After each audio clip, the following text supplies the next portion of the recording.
ഒത്തിരി സ്പെഷ്യലായിട്ടുള്ള ഒരു വ്ളോഗാണിത്. കാരണം ഞാനിവിടെ വന്നതിന് ശേഷം ആദ്യമായിട്ടാണ് ഇങ്ങനെ ഒരു ഓണം എല്ലാവരെയും കൂട്ടി നല്ല അടിപൊളി സദ്യയൊക്കെ ഉണ്ടാക്കി ആദ്യമായിട്ടാണ് ഞാൻ ഇങ്ങനെ ഓണം സെലിബ്രേറ്റ് ചെയ്യുന്നത്. അതുകൊണ്ട് തന്നെയാണ് ഇത് എനിക്ക് ഒത്തിരി സ്പെഷ്യലാണെന്ന് ഞാൻ പറഞ്ഞതും. അതുപോലെ തന്നെ ഭയങ്കര എക്സൈറ്റിങ്ങും ആയിരുന്നു. എനിക്ക് ഈവനിങ് ഷിഫ്റ്റ് ഉണ്ടായിരുന്നു 5 to 9. അപ്പം ഞാൻ ഷിഫ്റ്റൊക്കെ കഴിഞ്ഞ് വന്നിട്ട് രാത്രി തന്നെ സദ്യയ്ക്ക് വേണ്ടിയുള്ള കാര്യങ്ങളൊക്കെ പ്രിപ്പയർ ചെയ്യാമെന്ന് വെച്ചു. കാരണം അങ്ങനെയാണെങ്കിൽ പിന്നെ പകൽ എനിക്ക് കുറച്ച് ലേറ്റായിട്ട് എണീറ്റാലും മതി.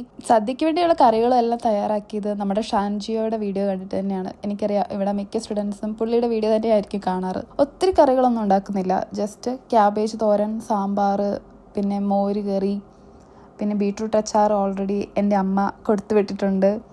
അങ്ങനെ കുറച്ച് കറികളൊക്കെയാണ്. പുളിയിഞ്ചി ഈസ് മൈ ഫേവറേറ്റ്. ഓണസദ്യയിൽ എൻ്റെ ഫേവറേറ്റ് ആയിട്ടുള്ള കറിയാണ് പുളിയിഞ്ചി പച്ചടി. പക്ഷെ പച്ചടി എനിക്ക് ഉണ്ടാക്കാൻ പറ്റിയില്ല.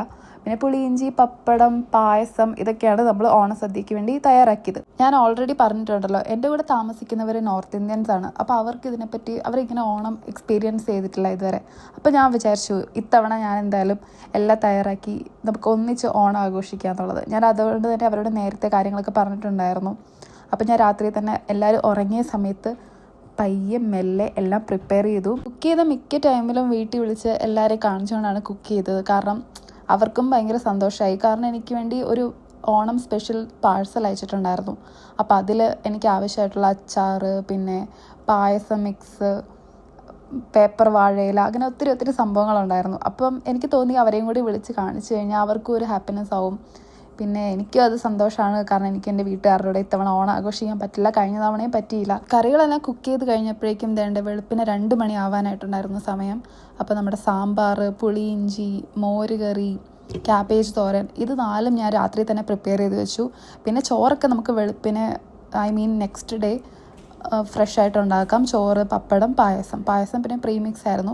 ഞാൻ മെഹന്തി കുറച്ച് ദിവസം മുന്നേ ഓൾറെഡി ഇട്ടിട്ടുണ്ടായിരുന്നു. പക്ഷേ അത് ഫെയ്ഡായി. അപ്പോൾ അതുകൊണ്ട് ഞാൻ വിചാരിച്ചു ഒന്നുകൂടി മെഹന്തി ഇടാം. ഞാൻ ബിഗ് ബോസ് കണ്ടുകൊണ്ടാണ് മെഹന്തി ഇടുന്നത്. Hey guys, good morning. ഇന്നാണ് സെപ്റ്റംബർ 5 ഓണം. അപ്പം എണീറ്റതേ ഉള്ളൂ. സമയം 10 മണിയായി. ഇന്നലെ രാത്രി തന്നെ സദ്യയ്ക്ക് വേണ്ട ഒരുവിധ സാധനങ്ങളൊക്കെ സെറ്റ് ആയതുകൊണ്ട് കുഴപ്പമില്ല. അപ്പം ഇന്നിനിയിപ്പം റെഡി ആവണം. ഇന്ന് സദ്യ കഴിക്കണം, ചോറ് വെക്കണം, പിന്നെ പായസം വെക്കണം, പപ്പടം. ഇത്തരം കാര്യങ്ങളാണ് ഇന്ന് ചെയ്യാനുള്ളത്. അപ്പം മൈലാഞ്ചിയൊക്കെ സെറ്റായിട്ടുണ്ട്, കളർ വന്നു. ഇനിയിപ്പോൾ പല്ല് വെച്ചിട്ട് റെഡിയായിട്ട് കാണാം. എല്ലാവർക്കും ഹൃദയം നിറഞ്ഞ ഓണാശംസകൾ. ഓണത്തിൻ്റെ അന്ന് ഞാൻ ഭയങ്കര എക്സൈറ്റഡ് ആയിരുന്നു. കാരണം എൻ്റെ പേരൻസ് അവരെനിക്ക് വേണ്ടി മേടിച്ച് തന്നെ എൻ്റെ ഓണക്കോടി അങ്ങനെ എല്ലാം എൻ്റെ കയ്യിൽ കിട്ടിയിട്ടുണ്ടായിരുന്നു. അപ്പോൾ ഞാൻ വിചാരിച്ചു അതൊക്കെ വെച്ച് നല്ല അടിപൊളിയായിട്ട് ഒരുങ്ങണം, ഫോട്ടോസ് എടുക്കണം. പിന്നെ ഞാൻ ഇത്തവണ സെറ്റ് സാരി മാറ്റി പിടിച്ച് ഒരു റെഡ്, ഗോൾഡൻ, ബ്ലാക്ക് കളർ സാരിയാണ് ഞാൻ ഉടുത്തത്. അപ്പോൾ ഞാൻ ആദ്യം തന്നെ മേക്കപ്പ് ചെയ്തു, സ്കിൻ കെയർ ചെയ്ത്, അത് കഴിഞ്ഞ് ശേഷം മേക്കപ്പ് ഇട്ടു. ഓണം എന്ന് പറയുമ്പോൾ തന്നെ പെട്ടെന്ന് ഓർമ്മ വരുന്നത് എന്താണെന്ന് വെച്ചാൽ വീട്ടിലെല്ലാവരും കൂടി ഒന്നിച്ച് പൂക്കളം ഇടുന്നതും സദ്യ ഉണ്ടാക്കുന്നതും. എൻ്റെ വീട്ടിൽ പൂക്കളം ഇടുന്നതിൽ ഞാനായിരുന്നു മുന്നിൽ തന്നെ നിന്നിട്ടുണ്ടായിരുന്നത്. കാരണം എനിക്കത് ഭയങ്കര ഇഷ്ടമാണ്. രാവിലെ എണീറ്റ് പൂക്കളം വരയ്ക്കുക, പൂവിടുക. പക്ഷെ ഇവിടെ ഞാൻ അതൊക്കെ ഒത്തിരി മിസ് ചെയ്തിട്ടുണ്ടായിരുന്നു. എന്നാലും ഞാനത് അഡ്ജസ്റ്റ് ചെയ്തു. പൂക്കളം ഇട്ടത് ഞാൻ പിന്നെ കാണിച്ചു തരാം. അപ്പോൾ ഞാൻ ആദ്യം തന്നെ മേക്കപ്പും കാര്യങ്ങളൊക്കെ ചെയ്ത്. എനിക്ക് മേക്കപ്പ് ചെയ്യാൻ ഭയങ്കര ഇഷ്ടമാണ്. പ്രത്യേകിച്ച് സാരിയൊക്കെ ഉടുക്കുന്ന ടൈമിൽ നല്ലവണ്ണം മേക്കപ്പ് ഇട്ട് സാരി നല്ലതായിട്ട് ഉടുത്ത് ഫോട്ടോ എടുക്കണം, അതെടുക്കണം, അങ്ങനെ ഒത്തിരി പ്ലാൻസ് എനിക്കുണ്ടായിരുന്നു. അതുകൊണ്ട് തന്നെയാണ് ഞാൻ മെയിനായിട്ടും സദ്യ തലേന്ന് തന്നെ റെഡിയാക്കിയത്. കാരണം പിന്നെ രാവിലെ നമ്മൾ അതിന് വേണ്ടി ഓടേണ്ട ആവശ്യമില്ലല്ലോ. ഓൾറെഡി എല്ലാം പ്രിപ്പയർഡാണ്. ജസ്റ്റ് ചോറ്, പായസം, പപ്പടം, ഇത് 3 മാത്രമേ ഉണ്ടായിരുന്നുള്ളൂ. അപ്പോൾ അതിന് ഞാൻ ഇവരുടെ നിന്ന് ഹെൽപ്പ് വാങ്ങും. അപ്പോൾ അതുകൊണ്ടാണ് ഞാൻ പിന്നെ കുറച്ച് മേക്കപ്പ് ഒക്കെ ഇട്ട് റെഡി ആയത്. പിന്നെ ദിവാൻഷിന് നൈറ്റ് ഷിഫ്റ്റ് ആയിരുന്നു. ദിവാൻഷ് വന്നപ്പോൾ തന്നെ വെളുപ്പിന് 3 മണിയായി. അതുകൊണ്ട് പുള്ളി എണീറ്റ് വന്നപ്പം 12 മണി കഴിഞ്ഞു. അതുകൊണ്ട് പിന്നെ നമുക്ക് ആ ഒരു സദ്യ കഴിക്കുന്ന ടൈം ആയപ്പോഴാണ് അവൻ എണീറ്റ് വന്നത്. ബാക്കി 2 പേരും വീട്ടിൽ തന്നെ ഉണ്ടായിരുന്നു, ലാവണ്യ, അതിഥിയും. നമ്മളെല്ലാവരും കൂടി ഒന്നിച്ചാണ് സദ്യ കഴിച്ചതും കാര്യങ്ങളൊക്കെ. ഹെയർ ഞാൻ സെറ്റ് ചെയ്യാൻ വേണ്ടിയിട്ട് നാട്ടിൽ നിന്ന് മുല്ലപ്പൂ അയച്ചിട്ടുണ്ടായിരുന്നു. ഫ്രഷ് അല്ല, ആർട്ടിഫിഷ്യൽ ആയിട്ടുള്ള മുല്ലപ്പൂ. അതെനിക്ക് ഭയങ്കര ഹെൽപ്ഫുള്ളായിരുന്നു. ഇതാണ് അപ്പോൾ എൻ്റെ ഫൈനൽ ലുക്ക്. അങ്ങനെ ഒത്തിരി സാരിയായിട്ട് മൽപ്പിടുത്തം വേണ്ടി വന്നു. കാരണം ആദ്യം ഞാൻ ഞൊറിയെടുത്ത് കുത്തണോ അതോ അഴിച്ചിടണോ അങ്ങനെയൊക്കെ കുറച്ച് കൺഫ്യൂഷൻ ഉണ്ടായിരുന്നു. ലാസ്റ്റ് ഞാൻ ഇങ്ങനെയാണ് സ്റ്റൈൽ ചെയ്തത് സാരി. എനിക്ക് സാരി ഉടുക്കാൻ അറിയാം കേട്ടോ. കാരണം ഞാൻ നാട്ടിൽ DLED ആണ് പഠിച്ചത്. അപ്പോൾ ഞാൻ ടീച്ചിങ് കോഴ്സാണ്. അപ്പോൾ ഞാൻ ആ സമയത്തൊക്കെ സാരി ഉടുക്കുമായിരുന്നു. പിന്നെ സ്കൂളിൽ പോകുമ്പോഴും സാരി ഉടുക്കുമായിരുന്നു. അതുകൊണ്ട് എനിക്ക് സാരി ഉടുക്കാൻ അറിയായിരുന്നു. അപ്പോൾ ഇതാണ് ഞാൻ പറഞ്ഞ മുല്ലപ്പൂ. ഇതിന് നല്ല നീളമുണ്ട്. പിന്നെ എൻ്റെ ഹെയർ ഇപ്പം അത്ര ലെങ്ത് ഇല്ലാത്ത കാരണം എനിക്കിത് മടക്കിയൊക്കെ വെക്കേണ്ടി വന്നു. അല്ലെങ്കിൽ മുടിയിലും താഴെ മുല്ലപ്പൂ നിൽക്കും. അത് കാണാൻ വലിയ ഭംഗിയില്ലായിരുന്നു. ജസ്റ്റ് ആ മുടിയുടെ അതിൽ തന്നെ നിൽക്കണം.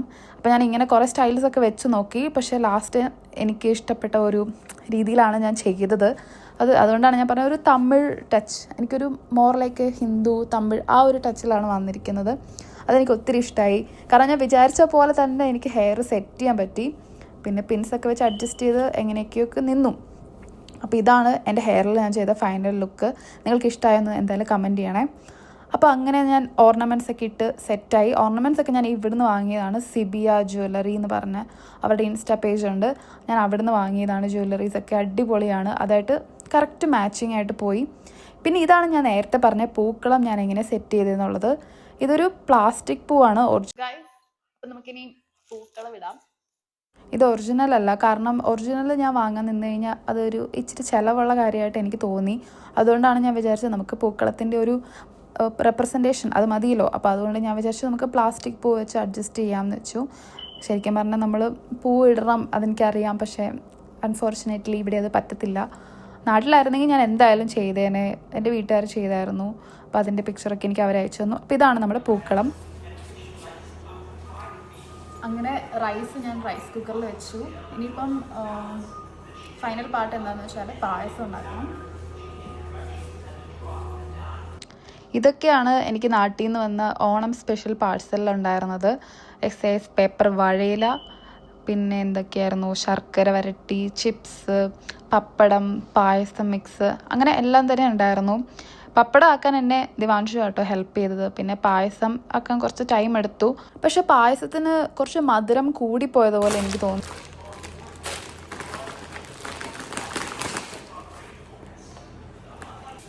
വലിയൊരു പപ്പടം.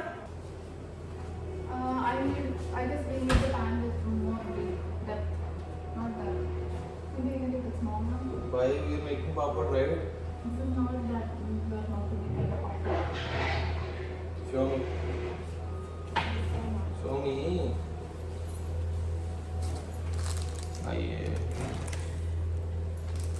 Guys, ദിവാൻഷു മുണ്ടാണ് എടുത്തിരിക്കുന്നത്. ഇതെൻ്റെ പേരൻസ് ദിവാൻഷിന് വാങ്ങിക്കൊടുത്ത ഓണക്കോടിയാണ്. പഞ്ചാബി ആദ്യമായിട്ടാണ് മുണ്ടെടുക്കുന്നത്. 10 minutes. 10 minutes? Yeah. Making പായസം.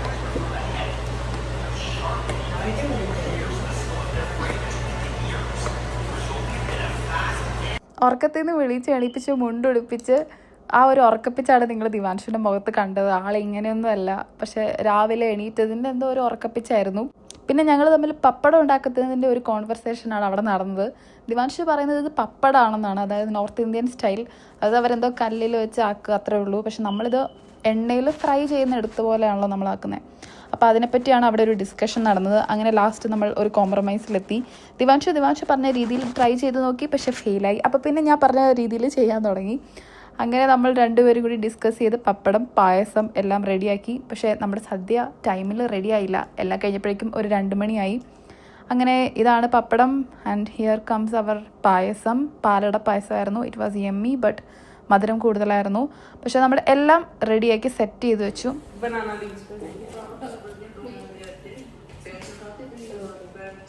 ഞാൻ പൊതുവെ മറ്റുള്ളവരുടെ കൾച്ചറിലുള്ള കാര്യങ്ങളൊക്കെ ട്രൈ ചെയ്യാൻ ഭയങ്കര എക്സൈറ്റഡ് ആയിട്ടുള്ള ആളാണ്. അതുപോലെ തന്നെ ഇവർക്കും എക്സൈറ്റ്മെൻറ്റ് ഉണ്ടായിരുന്നു.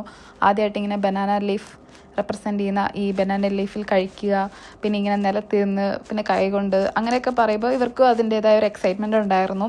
ഈ വീഡിയോ എഡിറ്റ് ചെയ്യുന്ന സമയത്താണ് ലാവണ്യ വീഡിയോയിൽ പെട്ടിട്ടില്ല എന്ന് ഞാൻ മനസ്സിലാക്കിയത്. I'm really sorry Lavanya video കാണുന്നുണ്ടെങ്കിലും മനസ്സിലാവുമെന്ന് എനിക്ക് തോന്നുന്നില്ല. പുള്ളിക്കാരി നോർത്ത് ഇന്ത്യൻ ആണ്. അങ്ങനെ നമ്മൾ ഓണം ഇവിടെ സെലിബ്രേറ്റ് ചെയ്തു, ഫുഡ് കഴിച്ചു, എല്ലാം അടിപൊളി ഭംഗിയായിട്ട് നടന്നു. See you guys in the next video. Please do subscribe to my channel. Bye bye.